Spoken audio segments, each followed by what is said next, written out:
Assalamualaikum warahmatullahi wabarakatuh. Perkenalkan, nama saya Sri Martatila dari kelas 2F Pendidikan Agama Islam.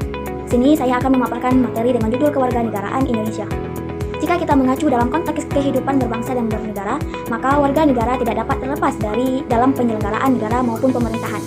Dan juga kalau kita berbicara mengenai konteks unsur terbentuknya suatu negara, salah satu yang menjadi unsur yang paling pokok yakni warga negara atau rakyat atau penduduk atau istilah lainnya. Dalam suatu wilayah, tentu ini tidak dapat terlepas dari yang namanya penduduk ataupun warga negara. Nah, kalau kita berbicara mengenai warga negara, kita dapat mengartikan warga negara itu adalah sebagai orang-orang, sebagai bagian dari suatu penduduk yang menjadi unsur suatu negara yang mempunyai hubungan tidak terputus dengan tanah airnya, dengan undang-undang negaranya, sekalipun yang bersangkutan berada di luar negeri tersebut, selama yang bersangkutan tidak memutus hubungan ataupun terikat dengan hukum internasional di luar negeri. Dalam Undang-Undang Nomor 12 Tahun 2006, warga negara merupakan salah satu unsur yang hakiki dan unsur pokok sebuah negara. Warga negara ini tidak pula terlepas dari yang namanya kewarganegaraan. Nah, kewarganegaraan adalah hubungan antara seorang individu dengan identitas yang bernama negara. Artinya, bentuk identitas yang memungkinkan individu merasakan makna kepemilikan, hak dan kewajiban sosial dalam komunikasi politik atau negaranya. Hubungan antara rakyat dengan negara berdasarkan asas implikasi hak dan kewajiban. Nah, dalam suatu wilayah negara, pasti ada orang yang bertempat tinggal.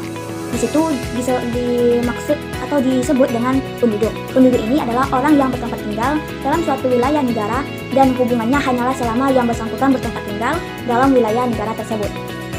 Jadi, kalau kita mengacu pada warga negara adalah ini memiliki hubungan yang tidak terputus dengan warga negaranya, sedangkan penduduk itu hanya orang yang berdomisili atau bertempat tinggal secara sementara dalam sebuah wilayah tertentu. Makna kewarganegaraan sebagai bentuk ikatan dibedakan menjadi dua, yaitu kewarganegaraan dalam arti yuridis dan juga kewarganegaraan dalam arti sosiologis.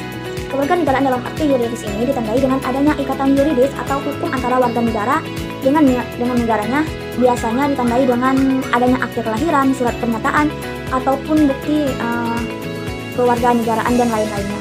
Sedangkan kewarganegaraan dalam arti sosiologis ialah tidak ditandai dengan ikatan hukum, tetapi ditandai dengan ikatan emosional seperti ikatan keturunan, ikatan nasib, ikatan sejarah, dan juga ikatan tanah airnya. Nah, dalam Undang-Undang Kewarganegaraan Indonesia, maka setidaknya kita mengenal 4 asas kewarganegaraan. Di antaranya yaitu asas ius sanguinis atau love of the blood, dan juga asas ius soli. Ketiga, asas kewarganegaraan tunggal, dan juga asas kewarganegaraan ganda terbatas.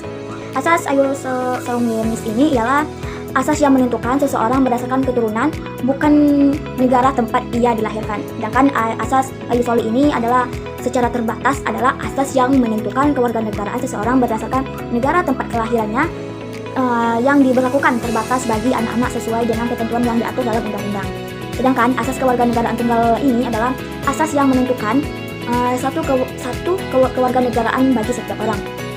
Dan yang terakhir ialah asas kewarganegaraan ganda terbatas. Nah, asas ini adalah asas yang menentukan kewarganegaraan ganda bagi anak-anak sesuai dengan ketentuan yang diatur dalam undang-undang.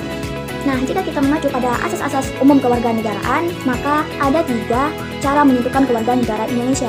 Yang pertama yaitu unsur darah keturunan atau ius sanguinis atau love of the blood.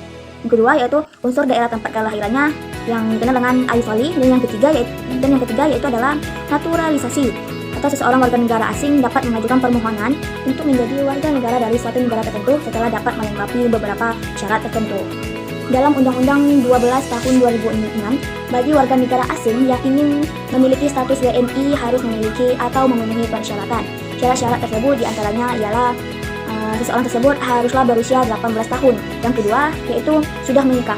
Nah, di sini walaupun seseorang tersebut belum memasuki umur 18 tapi dia sudah menikah, itu bisa mengajukan permohonan. Nah, selanjutnya yaitu sudah tinggal selama 5 tahun berturut-turut atau 10 tahun tidak berturut-turut. Nah, yang keempat yaitu sehat jasmani dan rohaninya. Dan selanjutnya dapat berbahasa Indonesia, dan selanjutnya yang keenam itu mengakui dasar negara Pancasila dan juga Undang-Undang Dasar Negara Republik Indonesia. Selanjutnya tidak pernah dijatuhi hukum pidana, atau bisa kita lihat melalui rekod-rekod dia apakah dia pernah dijatuhi hukum pidana atau tidak.